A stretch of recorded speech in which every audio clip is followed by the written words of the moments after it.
Waalaikumsalam, silakan masuk. Oke, baik. Perkenalkan, nama saya Bu Iki. Mbaknya bisa panggil saya dengan Mbak Iki, Bu Iki, atau dengan nama langsung, nggak apa-apa, senyamannya Mbak. Oke, karena sebelumnya kita nggak pernah ketemu nih, kan tadi Ibu sudah memperkenalkan diri, sekarang giliran Mbaknya memperkenalkan diri. Perkenalkan, saya Wafi Mafiro, biasa dipanggil Wafi. Oke, Mbak Wafi. Mbak Wafi kesibukannya apa nih akhir-akhir ini? Saya akhir-akhir ini cuma kuliah biasa aja sih, Bu. Saya panggilnya Ibu Iki aja ya? Ya, nggak apa-apa, senyamannya Mbak Wafi. Saya ya cuma kuliah sih. Oke, kuliah ya. Kuliah di mana kalau boleh tahu? Di Universitas Negeri Malang. Oh, di UM ya? Iya. Sudah semester berapa? Semester 3 baru semester 3. Oke, kalau boleh tahu nih asalnya dari mana sih Mbak Wafi? Saya dari Ponorogo. Ponorogo, wah lumayan ya. Iya. Kalau boleh tahu di sini kesini berarti kos? Iya, OS. Oke, Mbak Wafi. Sebelumnya nih tujuan Mbak Wafi datang ke sini itu untuk apa sih? Saya pengen konseling sama ibu karena saya itu nggak tahu kenapa saya itu sering merasa kesepian aja gitu loh, sering nggak percayaan juga sama orang. Oke, berarti tujuan Mbak Wafi datang ke sini karena Mbak Wafi merasa kesepian dan susah percaya kepada orang ya. Ya, gitu. Oke, sebelumnya apakah Mbak Wafi pernah melakukan sesi konseling? Belum. Oke, karena Mbak Wafi sebelumnya belum pernah melakukan sesi konseling dan ini baru pertama kali, di sini Ibu menjelaskan ya bahwa sesi konseling ini berjalan selama 20 menit ke depan, dan selama 20 menit ke depan Mbak Wafi bebas bercerita semua yang Mbak Wafi simpan sendiri, semua yang Mbak Wafi rasa berat di pikiran Mbak Wafi itu Mbak Wafi bisa ceritakan semua tanpa ada rasa takut akan cerita Mbak Wafi ini kesebar atau dianggap aneh gitu ya. Oke, apakah Mbak Wafi bersedia? Bersedia, Bu. Karena Mbak Wafi bersedia, sebelumnya Ibu minta izin ke Mbak Wafi. Ibu di sini bawa buku catatan. Nantinya ketika Mbak Wafi bercerita, Ibu izin untuk menulis poin-poin yang menurut Ibu penting dari cerita Mbak Wafi. Apakah diperbolehkan? Iya, Bu, silakan. Oke, karena Mbak Wafi sudah siap dan memperbolehkan, mari kita mulai sesi konseling pada hari ini. Oke, silakan bercerita Mbak Wafi. Sebenarnya saya tuh kayak sehari-hari tuh kayak ngerasa selalu ngerasa sendiri gitu loh, Bu. Tapi saya tuh nggak tahu kenapa ya, Bu. Soalnya menurut saya tuh orangnya lumayan ekstrovert. Kayak saya tuh di tempat baru saya tuh bisa dapet teman baru, kayak gampang buat berbaur sama orang. Terus saya tuh juga punya banyak teman, terus saya tuh nggak punya konflik sama teman-teman kelas, jadi kayak akrab-akrab aja gitu. Tapi saya ngerasanya tuh saya tuh saya tuh selalu merasa sendiri. Gimana ya, sendirinya tuh kayak nggak punya siapa-siapa gitu aja loh, Bu. Kayak saya nggak merasa deket lah, saya nggak merasa sedekat itu sama mereka gitu. Terus kayak seumpama saya sebenarnya kita tuh kayak saling curhat itu biasa ya, tapi mungkin saya tuh yang nggak pernah tuh mungkin curhat tentang masalah keluarga. Kalau enggak kayak ya masalah keluarga sih. Menurut saya tuh mereka tuh nggak akan ngerti karena mereka kan nggak pernah ngerasain. Jadi menurutku mereka itu nggak akan pernah ngerti yang saya rasakan gitu, Bu. Makanya saya tuh nggak pernah cerita, dan saya tuh nggak sepercaya itu untuk seterbuka itu sama teman-teman saya gitu. Oke, apakah ceritanya sudah selesai? Sudah. Oke, dari cerita Mbak Wafi yang bisa Ibu tangkap itu Mbak Wafi selalu merasa sendiri ya, walaupun sudah bersama teman. Bukan berarti Mbak Wafi itu gak punya teman atau gak punya tempat cerita. Biasanya curhat itu udah biasa ya. Oke, sejak kapan sih Mbak Wafi merasa selalu sendiri? Semenjak kecil sih, Bu. Semenjak kecil sih udah ngerasa kayak gitu. Makanya mungkin ke bawah sampai sekarang. Oke, semenjak kecil ya. Kenapa sih Mbak Wafi itu sejak kecil bisa merasa selalu sendiri? Apakah Mbak Wafi itu pernah sesuatu yang Mbak Wafi ingat di masa kecil? Mungkin semenjak ini sih Bu, semenjak Pak D saya meninggal.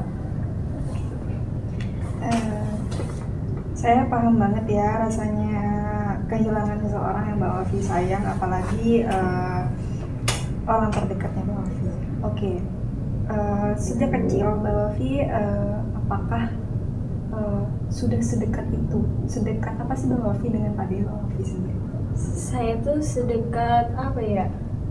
Karena orang tua saya tuh cerai dari saya 4 tahun. Terus karena apa ya, kalau sama bapak saya itu kayak saya tuh selalu dimarahin, selalu apapun tuh pokoknya nggak benar, selalu dimarahin, terus selalu keliru, terus saya minta apa yang saya mau tuh selalu nggak boleh, harus sesuai kehendak bapak saya. Terus kalau sama Pak D saya itu sering apa ya, bercanda, terus sering nurutin hal-hal nggak penting yang saya pengen, sering ngajak saya jalan-jalan walaupun cuma keliling-keliling gitu. Terus kayak sering diceritain juga. Apakah Mbak Wafi butuh jadi mungkin pas Pak D saya meninggal, karena saya itu nggak dekat sama bapak saya, apalagi sama ibu saya udah nggak pernah ketemu lagi. Terus sebenarnya ada bude saya juga, cuma saya tuh nggak dekat, sama mbah saya pun saya juga nggak dekat. Jadi semenjak itu kelas 4 SD Pak D saya meninggal, terus rasanya saya tuh nggak ada tempat untuk kayak cerita. Terus saya tuh suka dengerin cerita, saya tuh apa ya, sedekat itu gitu loh. Oke, apakah Mbak Wafi butuh tempat untuk meluapkan emosi Mbak Wafi sebentar? Bentar lu, Gak apa. mau ngelap air mata. Aduh, sudah. Oke, berarti Mbak Wafi sejak kecil itu sudah dekat dengan Pak D Mbak Wafi dikarenakan perceraian orang tua Mbak Wafi, dan yang dimana Mbak Wafi itu ikut ayah berarti ya. Iya. Terus ketika bersama ayah Mbak Wafi itu merasa Mbak Wafi selalu dimarahin atau selalu kayak dilarang-larang keinginannya, yang akhirnya itu Mbak Wafi bisa dekat dengan Pak D Mbak Wafi. Oke. Selain dari Pak D nih, ketika Pak D sudah berpulang, Mbak Wafi apakah ada yang dekat lagi selain Pak D? Kalau dekat lagi itu saya sama ini sih, sama bude saya, tapi bude saya dia itu baru pulang itu waktu saya SD, mungkin kelas 6 saya itu baru ketemu sama dia gitu. Oke, kalau boleh saya tanya ke Mbak Wafi ya, apa yang Mbak Wafi pikirkan ketika Ibu mengucapkan kata kesepian? Sendiri, terus apa ya, kayak nggak punya siapapun. Oke, tadi Mbak Wafi mengatakan sendiri, itu kenapa Mbak Wafi bisa merasa sendiri? Soalnya ya itu tadi ya Bu, kayak saya tuh nggak sepercaya itu, saya tuh ngerasa nggak sedekat itu sama orang-orang.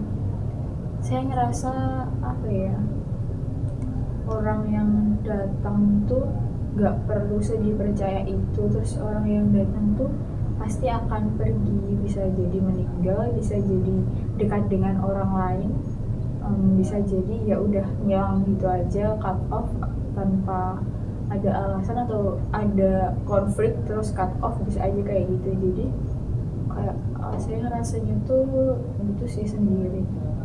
Oke, dari cerita yang kutangkap di sini Mbak Wafi itu merasa sendiri atau kesepian karena Mbak Wafi berpikir kalau semua orang itu yang kenal Mbak Wafi, yang dekat Mbak Wafi itu akan pergi, terus akan meninggalkan Mbak Wafi.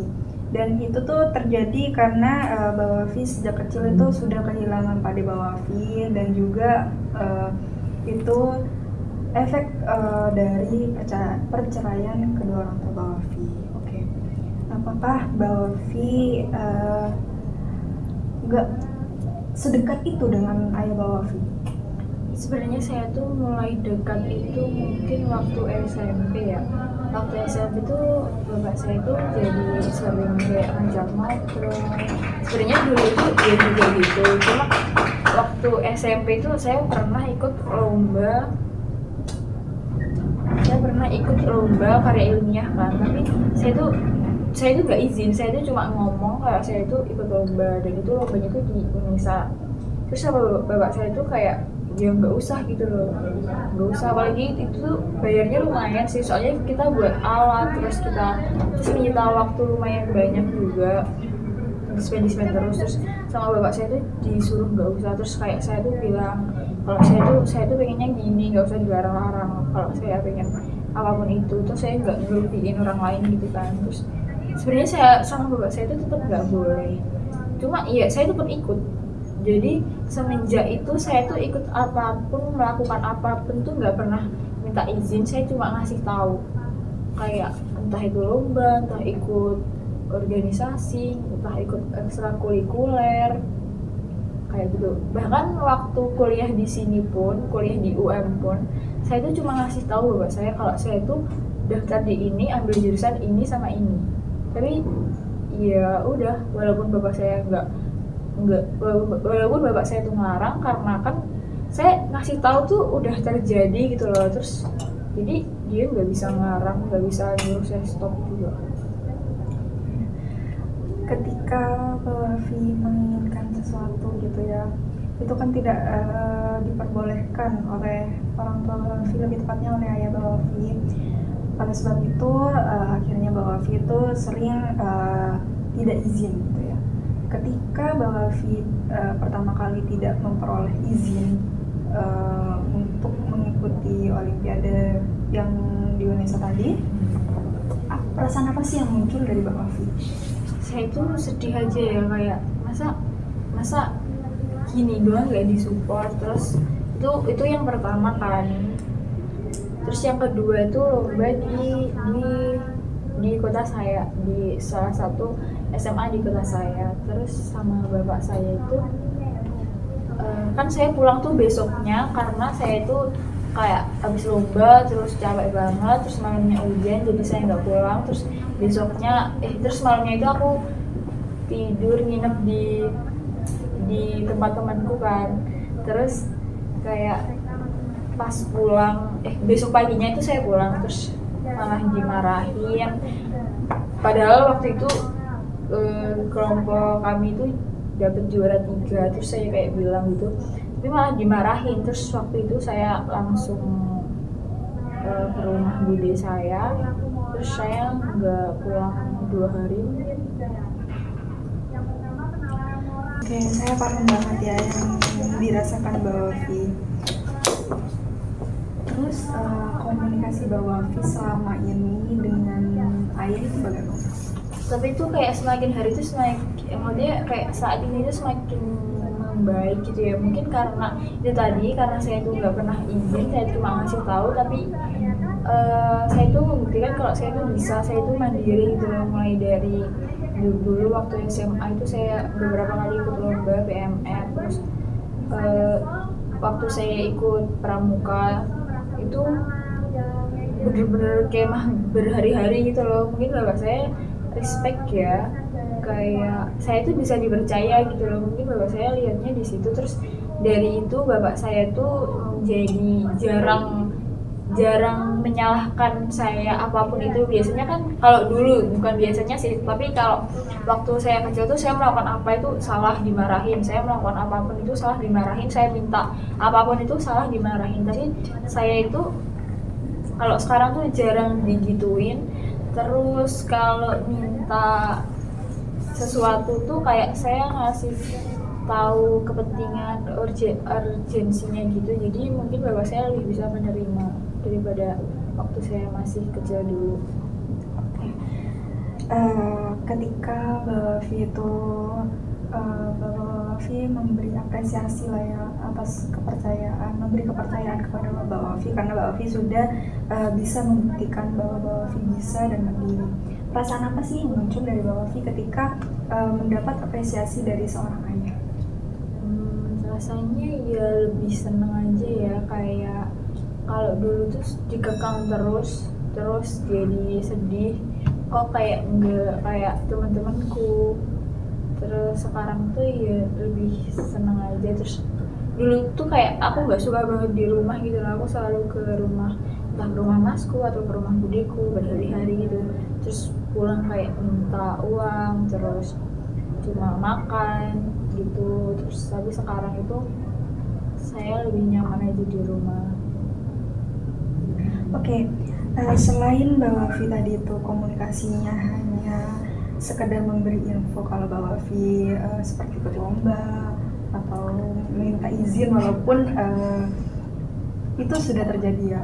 Apakah ada komunikasi lain atau kayak bercerita keseharian Mbak Wafi dengan ayah?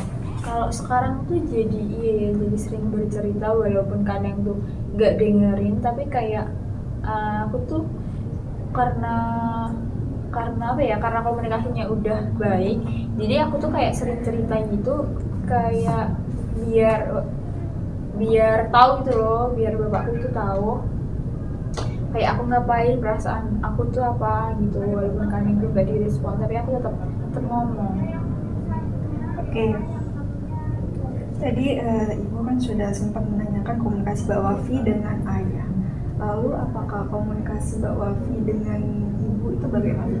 Kalau dengan ibu saya tuh gak pernah komunikasi, terakhir ketemu itu waktu COVID mungkin SMP. Terus setelah cerai saya 4 tahun itu saya ketemu lagi tuh SD kelas 5. Terus ketemu lagi itu waktu ya SMP itu waktu COVID udah. Oke, semasa kecil Mbak Wafi tadi, Mbak Wafi sempat berarti kehilangan Pak Ade Mbak Wafi, yang dimana Pak Ade Mbak Wafi ini menjadi tempat pulangnya Mbak Wafi, kayak tempat cerita, tempat untuk manja, gitu ya. Apa yang dirasakan Mbak Wafi ketika Mbak Wafi teringat akan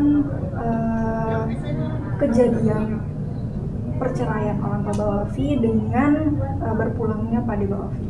Kalau perceraian orang tua saya tuh nggak inget, bahkan saya tuh nggak ada memori tentang ibu saya gitu loh. Jadi kalau kadang ada orang kasihan atau gimana, saya aja biasa aja gitu loh. Saya kalau inget tuh nggak sedih atau nggak apa, soalnya saya tuh nggak ada memori. Bahkan mungkin waktu kecil orang-orang sering dibungkusin bekal atau dikuncirin rambutnya sama ibunya. Saya tuh biasanya anak-anak tuh sering dibungkusin bekal ibunya, terus kayak dikuncirin ibunya. Saya itu kan nggak pernah. Jadi saya tuh entah kenapa saya tuh nggak ada memori apapun gitu loh. Saya inget kayak kejadian waktu saya mungkin umur 4 ya. Tapi saya tuh nggak ingat kalau ada ibu saya tuh, saya nggak ingat. Mungkin karena terbiasa nggak ada. Terus kalau meninggalnya Pak Ade saya itu, kalau inget saya sedih banget ya. Soalnya sampai sekarang pun kalau ada masalah di rumah, saya kadang ke makam Pak Ade saya. Jadi ya sedih aja masih ya. Oke, berarti Mbak Wafi ketika punya masalah itu selalu mengunjungi makam Pak Ade Mbak Wafi. Ini kadang aja sih. Selain makam Pak Ade, apakah ada tempat bercerita, tempat pulang untuk Mbak Wafi? Kalau dulu itu teman-teman saya SMA, saya itu punya circle, kayak kebentuknya tuh juga nggak sengaja. Jadi waktu SMA dulu itu mungkin karena kita ada beberapa kesamaan nasib ya. Jadi kita tuh kayak ya waktu cerita curhat satu sama lain tuh jadi nyaman-nyaman aja. Cuma karena sekarang itu kita berenam itu kayak kepecah-pecah, saya yang di Malang, terus teman saya yang dua di Bekasi, itu sebenarnya ada satu lagi di Malang, cuma saya tuh jadi nggak dekat. Terus yang dua lagi masih di Ponorogo, dan yang di Bekasi itu mau berangkat ke Jepang.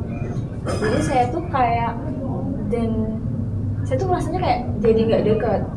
Saya cuma dekat sama satu orang juga, karena dia itu mungkin dari jokes, terus cara ngomong, terus cara nanggepinnya itu sefrekuensi gitu lah sama saya. Tapi sama yang lain tuh bener-bener rasanya tuh nggak dekat, kayak chat pun nggak pernah, mungkin chat grup tapi tuh udah jarang. Terus ya udah sih, waktu saya di Ponorogo pun saya palingan cuma ngajak ketemu satu orang itu, soalnya kalau ngajak ketemu yang lainnya kayak percuma aja gitu, kayak kalau ketemu tapi malah bikin capek. Oke, berarti selain tempat makam Pak D untuk bercerita, berarti Mbak Wafi juga dulunya tuh dekat dan bercerita ketika ada masalah itu dengan teman SMP Mbak Wafi. SMA. Oh, maaf, dengan teman SMA Mbak Wafi. Iya gitu.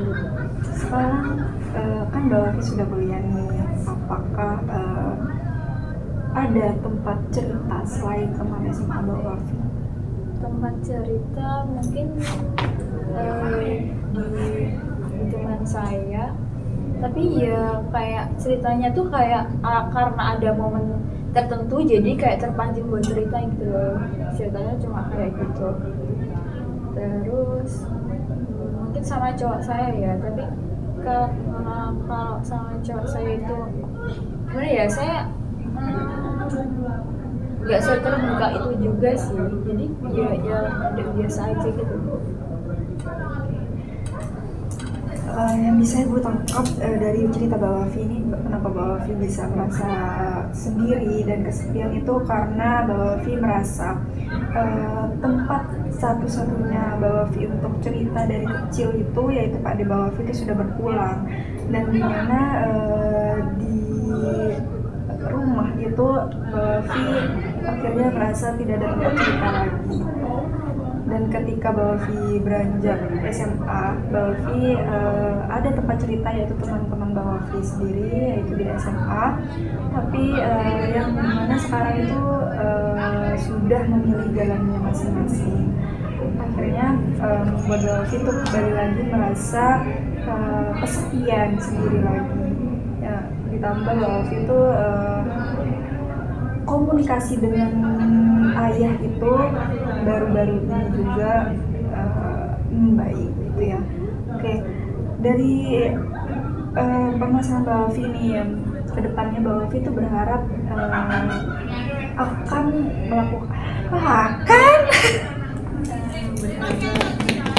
Berharap apa melalui sesi konseling?